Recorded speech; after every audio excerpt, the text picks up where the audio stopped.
Hello. Hello. और एक और एपिसोड में स्वागत है आपका। स्वागत है। इस बार है कविता कविता पे पे चर्चा, चर्चा। जिसमें बहुत समय हो गया था, बहुत टाइम हो हाँ, गया बहुत था। टाइम हो गया है। काफी टाइम बाद पहले मतलब हाँ ये कर रहे हैं।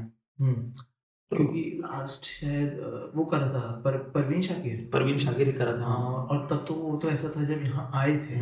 बिल्कुल नए नए थे, पहला महीना था हमारा। हाँ, काफी समय बाद हम आए हैं कविता पे चर्चा लेके, और इस बार हमने थोड़ा सा बदलाव किया है, थोड़ा सा चेंज किया है। सिंपल करने की कोशिश कर रहे हैं हम चीजों को, बहुत खींचतान के बजाय एक स्ट्रेट फॉरवर्ड फॉर्मेट सेट कर रहा है कि एक दो चीजें ही पढ़ेंगे और उसी के ऊपर बातचीत करेंगे। हाँ, क्योंकि पहले क्या होता था, हमने बहुत बड़ा वो क्या कहते हैं पहाड़ उठा लिया था हाँ। कि एक पूरे शहर का सब सारा मेजर काम, अब सभी मेजर काम है हाँ, और पॉसिबल नहीं है फिर कि 30-35 मिनट में निपटाया जा सके। तो फिर वो ऐसा होता था चोरी हो रही है, मतलब अवॉइड, मतलब हम हाँ, किस तरीके से ठग रहे हैं उनसे। अगर 10 अच्छे शेर हैं तो फिर हम अपने हिसाब से 5 छांट लेते थे ना। हाँ, तो ये थोड़ा सा हाँ, गड़बड़। हर किसी की अप्रिसिएशन बराबर नहीं हो पाती थी। हाँ, और कभी कभी लगता था हम जबरदस्ती शेर छाट रहे हैं, जबरदस्ती गजलें निकाल रहे हैं, जबकि जरूरत है ही नहीं वहाँ पे इतना। ट्रू।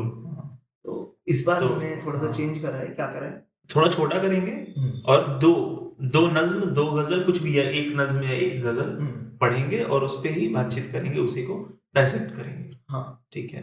और अपना अपना अपनी चॉइस। इस बार हमने दूसरे को बताया नहीं है हमारा एक्चुअली क्या है। हाँ, पहली बार यही डिस्क्लोज होगा। हाँ, ठीक है।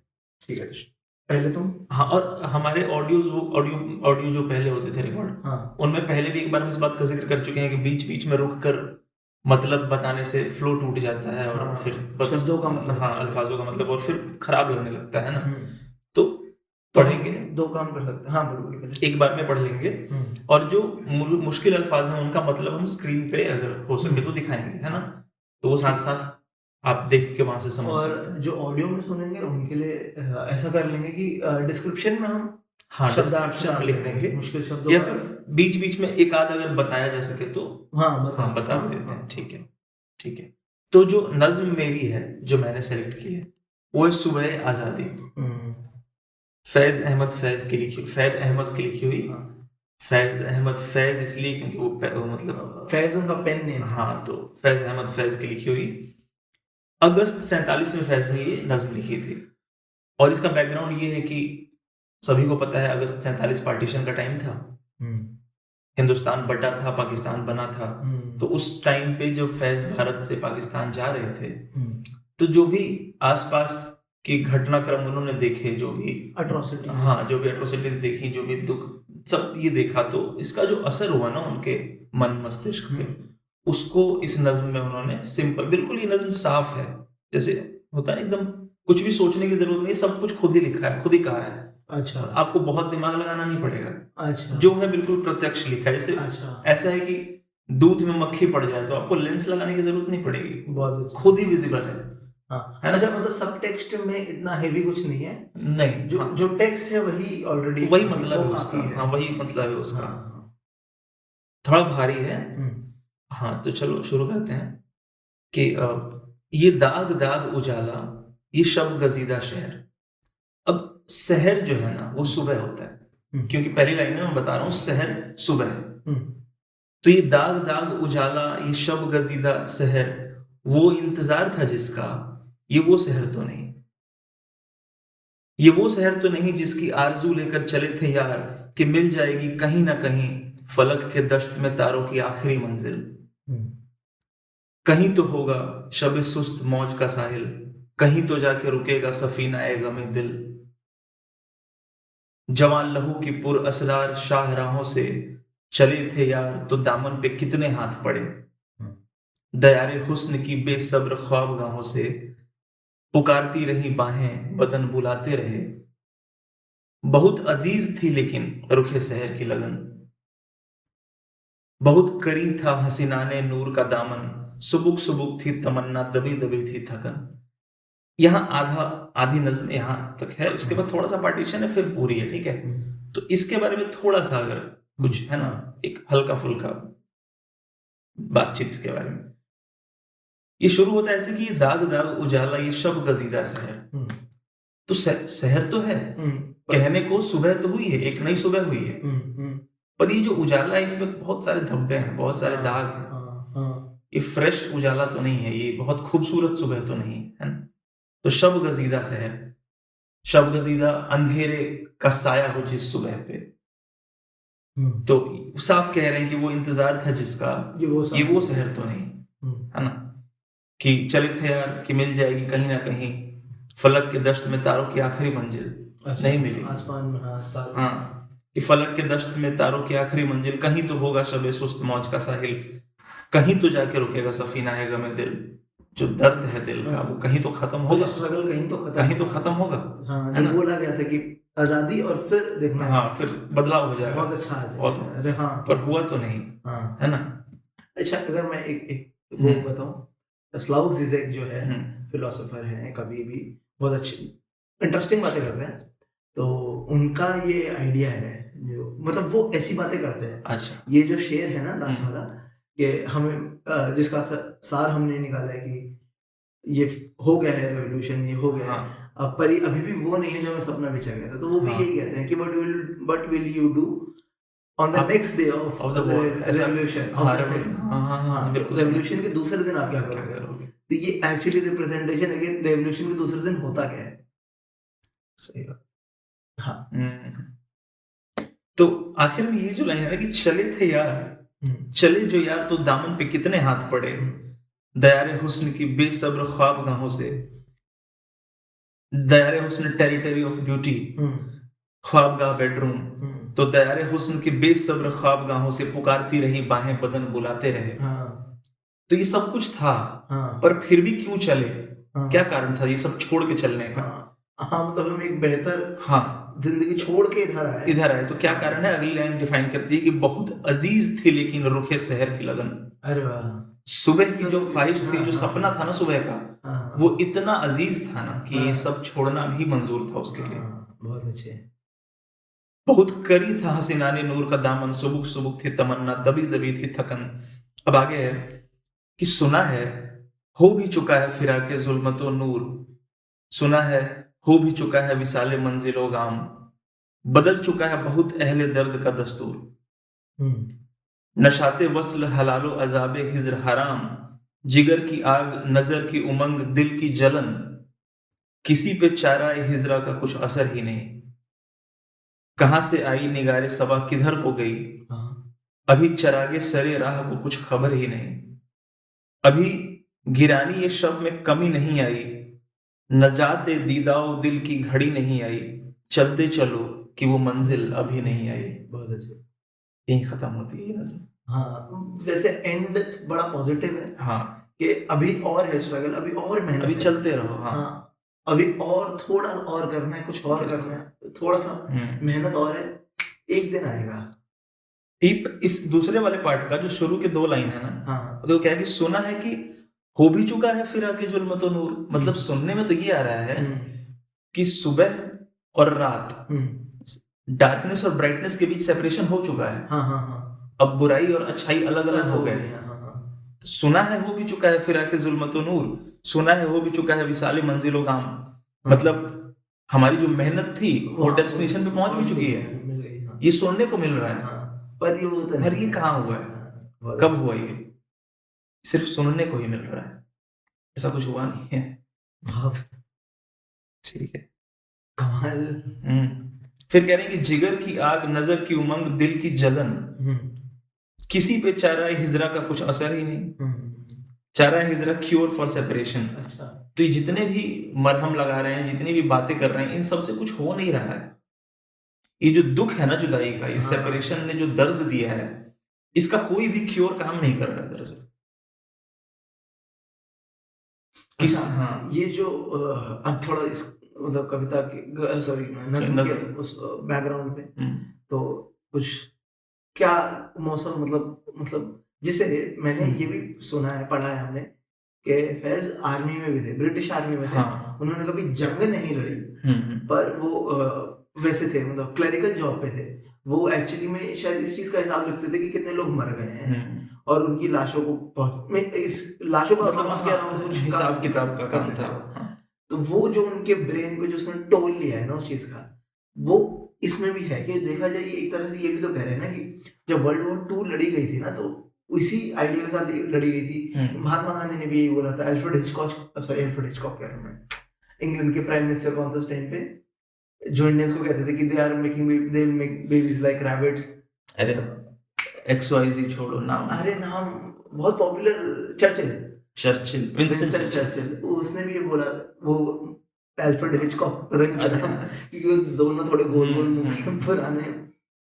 तो उन वो और ये कहते महात्मा गांधी और बहुत सारे पॉलिटिशियन अमेरिका में भी ये कहते थे कि वर्ल्ड वॉर 2 जब हम जीत जाएंगे ना जर्मनी से, जब नाजी जर्मनी हार जाएगा, वर्ल्ड वॉर 2 हम जीत जाएंगे, तो फिर एक नया वर्ल्ड आएगा, एक बेहतर दुनिया बनेगी, जुल्म खत्म हो जाएगा। पर जब वर्ल्ड वॉर 2 खत्म हुई तब ऐसा हुआ ही नहीं, जुल्म रहा। हमारा फिर भी एक्सप्लॉयटेशन हो रहा था अंग्रेजों द्वारा, जबकि बोला गया था कि शायद आपको कुछ फायदा मिले इससे, आप हमारी सहायता करो। तभी महात्मा गांधी ने भी बोला था कि हमें पार्ट लेना चाहिए, पर ऐसा तो हमारे साथ हुआ ही नहीं।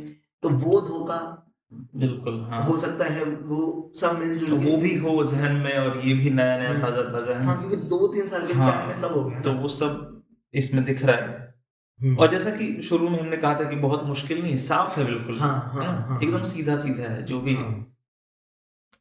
तो एक ये है। अब मैं अच्छा, तुमने बोला, अच्छा एक सेकंड, सॉरी टू इंटरप्ट। अभी मैं सुन रहा था जावेद साहब को, तो कह रहे थे कि पाकिस्तान में ना जब भी कोई सरकार आई तो सारे सरकारों में एक बात कॉमन रही, कोई 5 साल नहीं टिका, ये भी कॉमन रही। एक और बात बहुत कॉमन रही, सबने आते ही सबसे पहले फैज को जेल में डाला। अच्छा, सारे सरकारों के अंदर एक बात थी कि भुट्टो वगैरह कोई भी कुर्सी पे आता था फैज को जेल में डाल देता था। वो क्या कहते, कम्युनिस्ट पार्टी CPP से थे, उनका उनसे रिलेशंस थे ना, इसलिए वो सबसे पहले उठा के कम्युनिस्ट पार्टी ऑफ पाकिस्तान, तो वो उठा के डाल देते थे। अच्छा, तुमने बोला कि ये नज्म है बिल्कुल सरफेस, मतलब समझ आ जाएगा, सरफेस नहीं है, समझ टेक्स्ट पे याद आएगा, सब टेक्स्ट में घुसने की जरूरत नहीं है, इमेजरी बहुत अच्छी है।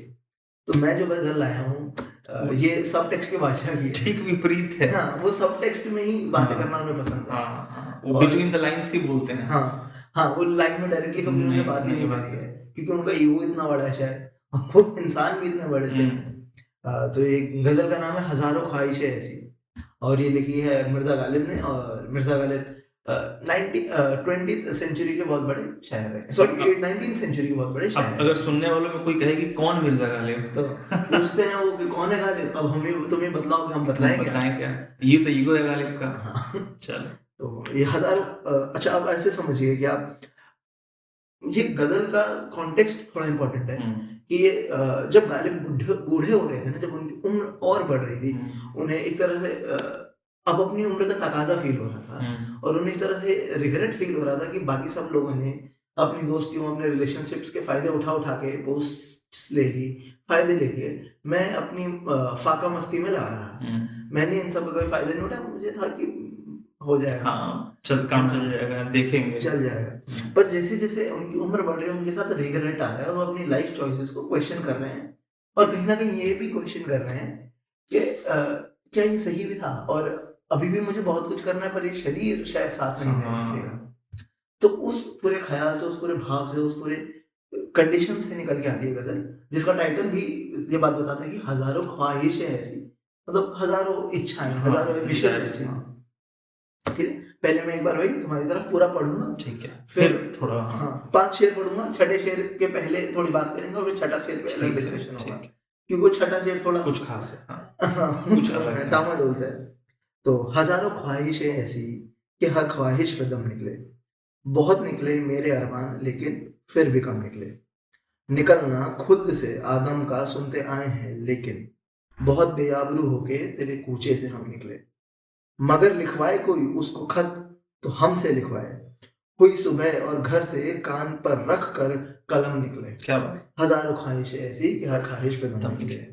मोहब्बत में नहीं है फर्क जीने और मरने का, मोहब्बत में नहीं है फर्क जीने और मरने का, उसी को देख कर जीते हैं जिस काफिर पे दम निकले, हजारों ख्वाहिश ऐसी कि हर ख्वाहिश पे दम निकले। कहाँ मैं खाने का दरवाजा गालिब और कहाँ वाइज, कहाँ मैं खाने का दरवाजा गालिब और कहाँ वाइज, पर इतना जानते हैं कल वो जाता था कि हम निकले, हजारों ख्वाहिश ऐसी कि हर ख्वाहिश पे दम निकले। अच्छा, तो थोड़ा थोड़ा जैसे पहला जो शेर है ना, ये बहुत, ये मतलब ये ना फिलोसफी है, ये बहुत, ये पहला शेर ही कमाल है। सही बात है। क्योंकि सिंपल लगता है सुनने में कि हजारों ख्वाहिशें ऐसी कि हर ख्वाहिश पे दम निकले, बहुत निकले मेरे अरमान लेकिन फिर भी कम निकले। तो देखा जाए तो पहली लाइन दूसरी लाइन को कॉन्ट्रास्ट कर रही है। पहले कह रहे हैं कि हजारों ख्वाहिशें ऐसी कि हर ख्वाहिश पे दम निकले, मेरे अभी भी इतने सपने हैं कि मैं हर सपने के लिए मर सकता हूँ, अभी फिर भी पूरे नहीं होंगे। पर दूसरी लाइन कह रही है निकले बहुत मेरे अरमान, मेरे बहुत डिजायर्स पूरी हुए, मेरे बहुत सपने पूरे, लेकिन फिर भी कम निकले, पर फिर भी मेरी कम डिजायर्स पूरी हुई, उसमें कुछ अभी भी रह गया। तो मतलब वही कि और की चाह जो है गालिब की, जो उन्हें और मतलब और चाहिए, और पुश करना है, और कुछ और करना है, वो इसमें दिखती है गालिब की, जो एक्चुअली अपने आप को दिखाते थे कि मैं तो मजे में रहता हूँ, वो एक्चुअली नहीं थे, अंदर बहुत क्या कहते हैं उथल पुथल थी। तो पहला शेर ही है। अच्छा, दूसरा शेर है निकलना खुल्द से आदम का सुनते आए हैं, लेकिन बहुत बेआबरू होके तेरे कूचे से हम निकले। तो खुल्द मतलब होता है जन्नत, और एडम को कहते हैं जो अब्राहमिक रिलीजन्स के हिसाब से पहले इंसान थे, ठीक है। तो एडम ने क्या करा था, एक सिन कमिट करा था, उन्होंने ग्लटनी करा था, वो सेब तोड़ के खा लिया था, ईव के बोलने पे उसे सेब खिला दिया था, तो गॉड ने उन्हें जन्नत से अर्थ पे भेज दिया था कि तुम लायक ही नहीं हो, ठीक है। तो वो बहुत मतलब बहुत बेइज्जत करने वाला एक्ट था, मतलब भगवान ने उन्हें जन्नत से उठा के धरती पे फेंक दिया कि जाओ। वो एडम के लिए बहुत खराब था, एडम के लिए बहुत खराब रहा था उस बट जितना मतलब क्या कहते हैं मैग्नीट्यूड उस एक्ट का था, उससे भी ज्यादा एक्ट जब है, उससे भी बड़ा मैग्नीट्यूड उसका है कि जब मैं तेरे कूचे से, तेरी गली से मैं निकलता हूँ और शायद तू देखती नहीं है या तू अब मिलती नहीं है, या कुछ बोल दे, मतलब कुछ भी जो अच्छा नहीं होता है, हाँ, बहुत बेआबरू होकर तेरे कूचे से हम निकले। अच्छा, ये जो थर्ड शेर है, मुझे इसमें थोड़ा सा तुम्हारी वो चाहिए कि इसमें कहना क्या चाहते हैं। अच्छा, ठीक है, पढ़ो। मगर लिखवाए कोई उसको खत तो हमसे लिखवाए, हुई सुबह और घर से कान पर रखकर कलम निकले। तो इसमें क्या है, कह रहे हैं कि अगर उसको, तो यहाँ पे देखना पड़ेगा उस कौन है, उसको खत लिखवाना है, उससे बात करनी है तो मुझसे लिखवाए, क्योंकि मैं जब घर से निकलता हूँ तो कान पे कलम लग के ही निकलता हूँ। तो इसका तो एक बहुत साफ मतलब ये है कि मेरे जहन में हमेशा वो रहता है, हाँ, ठीक है, हाँ। तो उसके लिए मैं किसी और का खत भी उसके नाम का लिखने को तैयार रहता हूँ, है ना, मैं कुछ भी कर सकता हूँ, हाँ, तो उससे कम्युनिकेट करने के लिए। तो अगर किसी और को भी उसको खत लिखना है तो मुझे ये काम दे दो, मैं तैयार बैठा हूँ कलम लेके, हाँ, तुम बोलो मैं लिखता हूँ उसके नाम। हाँ, तो ये एक, और इसमें एक थोड़ा सा सूफीपन नहीं है कि अगर भगवान से एक तरीके से बात कर रहे हैं, भगवान का कोई कलाम है, भगवान से मतलब तुम्हें कुछ उनको कहना है, उन तक बात पहुंचानी है, तो मैं तो कान पे कलम रख के घूमता हूँ, मेरे तो दिमाग में हमेशा भगवान ही है, वो गॉड है, वो एंटिटी है। बिल्कुल। तो जिसको भी उस कह रहे हैं ना, उसको वो हमेशा 24 घंटे जीते हैं एक्चुअली, है ना, तो उसके लिए कुछ भी मतलब 100% डेडिकेटेड, समर्पित है वो उसके लिए, तो कुछ भी करने को तैयार है, तो कलम लेकर हमेशा रखते हैं। तो ये एक दिख रहा है इसका मतलब। एक तरफ से ये भी है कि वो उन्हें लग रहा है कि मैं तो नहीं पहुंचने वाला हूँ, तो किसी और को हेल्प चाहिए उससे बात करने के लिए, तो शायद मुझसे हो जाए। मतलब ये अब ऑब्वियसली हमारी सोच है, हाँ, और कई सो हो सकते हैं इसके लेयर्स, हाँ। अच्छा, चौथा शेर है कि मोहब्बत में नहीं है फर्क जीने और मरने का, उसी को देख कर जीते हैं जिस काफिर पे दम निकले। ये तो बहुत साफ है, हाँ, बट मैं शायद ओवर थिंक कर रहा था शेर को, पर मुझे लगा कि ये गालिब अपने लिए कह रहा है, ये ओवर थिंक कर रहा था, हाँ, ठीक है, एक बार वो पर्सपेक्टिव मेरा है कि मोहब्बत में नहीं है फर्क जीने और मरने का, मतलब शायद जो मैं अपने आप से जो प्यार करता हूँ, जो खुद से मेरा जो प्यार है, उसमें फर्क नहीं है जीने और मरने का, मैं मर जाऊं चाहे मैं जीऊं, मैं खुद से उतना ही प्यार करूंगा, ठीक है। उसी को देख कर जीते हैं जिस काफिर पे दम निकले। अपने आप को देख के जीता हूँ, अपने लिए जीता हूँ, और अपने हालात को देख के ही रोज मरता हूँ, ठीक है। इसका ना ये मैंने ओवरथिंक शायद करता टाइम ऐसा नहीं, इसका एक जिक्र आता है, अच्छा, आत्म प्रेम का, हाँ। तुमने जो कहा बिल्कुल वही, कि हम खुद से इतना प्रेम करते हैं, हाँ। हर इंसान अपने खुद से इतना प्यार करता है कि वो उसके लिए मरना भी पसंद करता है। हाँ जीना तो पसंद करता ही है। हाँ उदाहरण के लिए कोई 90 साल का आदमी है, हाँ डेथ बेड पे है, हाँ फिर भी जीने की ख्वाहिश तो है ही, हाँ जीना तो चाहता ही है, हाँ रोता है, परेशान होता है, हाँ, दवाइयाँ खाता है। दवाइयां खाता है, हर तरह से वो प्रोलॉन्ग करने की कोशिश करता है अपनी लाइफ को। तो जीने के कंडीशन में भी वो खुद से प्यार करता है। हाँ पर अगर कोई ऐसी सिचुएशन बन जाए कि मरने के अलावा कोई मतलब दुख खत्म ही नहीं हो रहा, हाँ कोई निजात ही नहीं है दुख से, हाँ तो वो सुसाइड भी अगर कमिट करता है ना, तो वो हाँ। इसलिए करता है क्योंकि वो खुद से इतना प्यार करता है हाँ कि वो खुद को इतनी तकलीफ में नहीं देख सकता, क्योंकि तकलीफ से बाहर भी नहीं निकल सकता। तो क्या करे, खुद को जीवन समाप्त कर ले। हाँ। तो वो भी आउट ऑफ सेल्फ लव ही हो रहा है। अच्छा। तो जीवन और मृत्यु दोनों ही सेल्फ लव के ही बाय प्रोडक्ट्स हैं। तो मोहब्बत में नहीं है फर्क जीने और मरने का, एक ये भी हाँ हो सकता तो है। ये हमारा एक वाइल्ड आइडिया है। हाँ ऐसे ही मतलब बहुत हो सकता है ये मतलब ना हो या हो। हाँ बिल्कुल, ये तो गाने बता सकते थे, आप कोई भी नहीं। और बहुत सरफेस की बात करें तो अगर हम किसी हमारी जो महबूब है, हाँ उसकी बात हो रही तो उसको जब देखते हैं तो तकलीफ भी होती है अगर वो जा चुकी है, हाँ तो उसको देख के तकलीफ भी होती है, पर उसको देखे बिना रहा भी तो नहीं जाता, हाँ है ना। तो उसी को देख कर जीते हैं जिसका फिर पे दम निकले। हाँ पर वो बहुत सरफेस मतलब है, बहुत सरफेस और है, गालिब नहीं जाने जाते हैं सरफेस के लिए। तो 5वां शेर है, आप भी अपना अगर आपका कोई थॉट हो तो आप बता सकते हैं। 5वां शेर है, कहाँ मैखाने का दरवाजा गालिब और कहाँ वाइज। अच्छा, कहाँ मैखाने का, मैखाना होता है शराब की दुकान जो होती है, उसे मैखाना, जहाँ पे बैठ के लोग शराब पीते हैं, मैं खाना जहाँ बैठ के शराब पीते हैं। तो कहने की एक तरफ मैखाने का दरवाजा है और दूसरी तरफ वाइज है। वाइज प्रीचर होता है, जो धर्म प्रचारक होता है, धर्म गुरु, धर्म प्रचारक, हाँ उसे वाइज कहते हैं। तो एक तरफ मैखाने का दरवाजा, एक तरफ वाइज है, मतलब दोनों एक दूसरे के पोलर ऑपोजिट है। और ये गालिब मतलब किसी को समझा रहे हैं, खुद मतलब किसी और को बोल रहे हैं कि देखो कहाँ मैखाना और कहाँ वाइज, कितना ऑपोजिट है ना। पर अगली लाइन में कहते हैं कि पर इतना जानते हैं कल को जाता था कि हम निकले, कि वो कल अंदर घुस रहा था मैखाने के वाइज, जब मैं मैखाने से निकल रहा था। तो ये एक तरह से वो क्या कहते हैं, हिपोक्रेसी दिखा रहे हैं धार्मिक लोगों की, बिल्कुल। या फिर इसका उल्टा मतलब अगर देखें, क्योंकि गालिब ने कभी भी इसमें स्पेसिफाई नहीं करा है कि कहाँ जा रहे था वाइज। तो ऐसा तो नहीं है कि गालिब उल्टा मतलब कह रहे हैं कि जब वाइज मस्जिद में घुसता है ना तब हम निकलते हैं, तो हम मैखाने से निकलते हैं, तब नहीं, या फिर तब मैं मस्जिद से निकलता हूँ। मैं वाइज के सामने या किसी को दिखाने के लिए धर्म नहीं मानूंगा, मैं भगवान को अकेले में मानना पसंद करूंगा, ऐसा कुछ। पर मैखाना का जिक्र ही क्यों आता? हाँ फिर हाँ ये भी बात, फिर तो इसका जिक्र ही हाँ बेमतलब का है। हाँ फिर ठीक है। हाँ तो हाँ वो या फिर यही है कि वो दिखाना चाहते हैं, तो है मैखाने से जुड़ा हुआ, हाँ वही दिखाना चाहते हैं कि शायद जो प्रीच करता है दिन में, जो दिन में धर्म प्रीच करता है, वो शाम को मैखाने में होता है। एक जैसे तुमने कहा ना, उससे थोड़ा सा एक स्टेप नीचे, हाँ जो इसका दूसरा मतलब ये हो सकता है मुझे लग रहा है, वो ये कि कहाँ मैखाने का दरवाजा गालिब, कहाँ वाइज। एक तो पहले में कंपेयर कर रहे हैं हाँ। कि मैखाना कहाँ है, वाइज कहाँ है, देख लो। तो मैं जब भी मैखाने से निकलता हूँ ना, तो मैं वाइज को जाते हुए देखता हूँ। हाँ।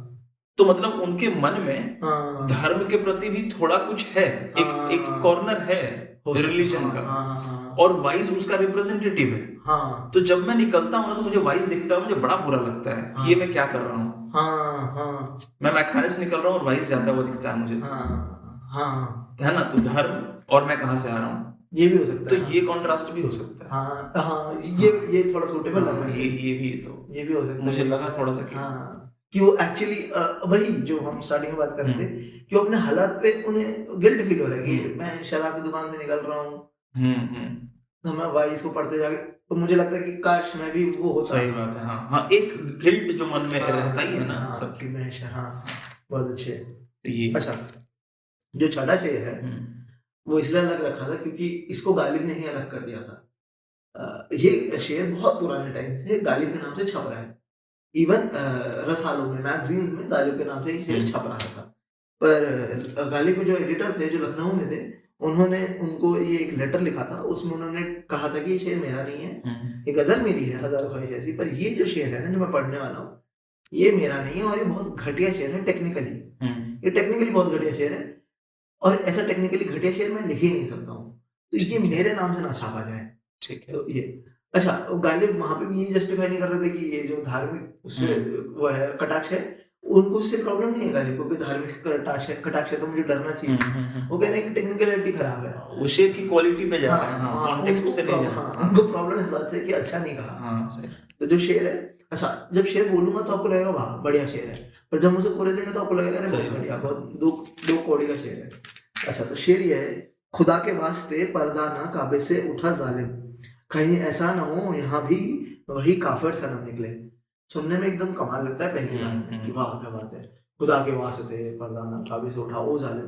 पहली बात जो इसमें है गलती मेरे हिसाब से तो ये है कि अगर कोई काबे से पर्दा उठाने वाला है जो ब्लास्फेमस एक्ट है बहुत बड़ा, है ना इस्लाम के हिसाब से, तो उसको भगवान की कसम देना तो वैसी मूर्खता है।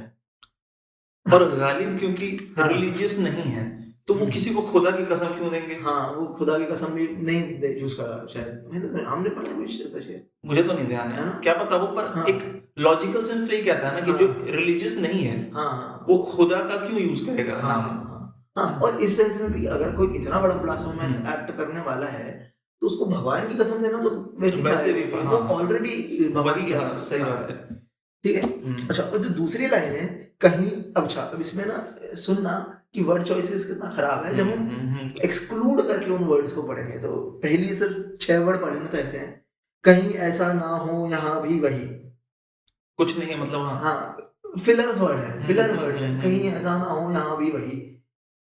गालिब कभी भी ऐसा वर्ड चॉइस नहीं रख सकते, नहीं हाँ। गालिब के जो अभी आपने जो 5 शेर सुने हैं उसमें एक भी वर्ड ऐसा पढ़ के लग रहा है कि फिलर है, ये जगह भरी है, हर शब्द के पीछे एक अर्थ है, उसका रीजन है, इसलिए वो वहां है। यहाँ सिंपल दिख रहा है, कहीं ऐसा ना हो गया वहां भी काफिर सनम निकले, जबरदस्ती है। और सनम काफिर क्यों है? काफिर मतलब क्यों है सनम? मतलब ऐसा भी कुछ, या तो सनम ही पर्दा उठा रहा था। एक तो मुझे सनम जैसा शब्द भी गालिब के साथ नहीं बैठता, फिट दिखता है। हाँ, सनम बहुत हल्का शब्द है, हाँ सही बात है, ठीक है, और गालिब सनम यूज नहीं करेंगे। सनम अब महसूस हो रहा है, सनम भी एक बहुत हल्का शब्द है। ठीक है। अच्छा एक और बात की बहुत डायरेक्ट शेर है, हाँ सीधा बोला जा रहा है कि इसे पर्दा मत उठाओ कहीं उसमें काफिर सनम ना निकले, बहुत डायरेक्ट है ये, इसमें मजा नहीं है। जबकि हम इतनी देर से बात ये करेंगे सब टेक्स्ट के भाषा है और 5 शेरों में सब टेक्स्ट में बात हो रही है, सर्विस में तो ऐसा कुछ करने का सजेशन भी नहीं होता है, सीधा सीधा है, और यहाँ पे सीधा सीधा मतलब है, तो अगेन गालिब नहीं हो सकता। और अगेन वही राइमिंग फोर्स्ड है, जालिम निकले डाल दिया एंड में तो पूरी गजल से राइम होगा तो बस तुकबंदी, तो नहीं है गालिब का शेर है, तो यहाँ पे हम कंक्लूड कर सकते हैं 2 मिनट्स। हाँ और आखिरी ये कि इसी गजल से एक फिल्म है सुधीर मिश्रा की 2003 की, हजारों ख्वाहिश है ऐसी, इसमें शाइनी आहूजा है, के मेनन है और चित्रांगदा सिंह है, और ये इमरजेंसी के टाइम पे जो नक्सलाइट पूरा प्रॉब्लम कह सकते हैं, जब जो हालात थे बिहार के उसके ऊपर है, तो बहुत कमाल फिल्म है, बहुत कमाल फिल्म, बहुत अच्छी फिल्म है, तो वो आप देख सकते हैं YouTube पे फ्री में, और बहुत अच्छी फिल्म है। पॉलिटिक्स समझना है उस टाइम का, 80s के टाइम का क्या पॉलिटिकल माइंडसेट होता था लोगों का, क्योंकि फिल्म 2003 के पर पॉलिटिक्स 80s की है, तो उसको समझने के लिए बहुत अच्छी। और मुझे लगता है पॉलिटिकल सोल कभी चेंज होता भी नहीं है, हाँ हमेशा से, हाँ। और उसमें एक बहुत अच्छा आइडिया कि रेवोल्यूशन किस तरीके से हो सकता है, उसमें 3 तरीके दिखाए हैं, तो थोड़ा सा आपको डीपर डिग करना पड़ेगा उसके लिए, मतलब ऊपर से। और फिल्म बहुत अच्छी है, देखिएगा, डायलॉग्स बहुत अच्छे हैं, गाने बहुत अच्छे हैं। बाकी धन्यवाद, ठीक है, हम उम्मीद होगी अच्छा होगा एपिसोड, और अगली बार फिर से किताब के साथ ही हम मिलेंगे, तब तक के धन्यवाद।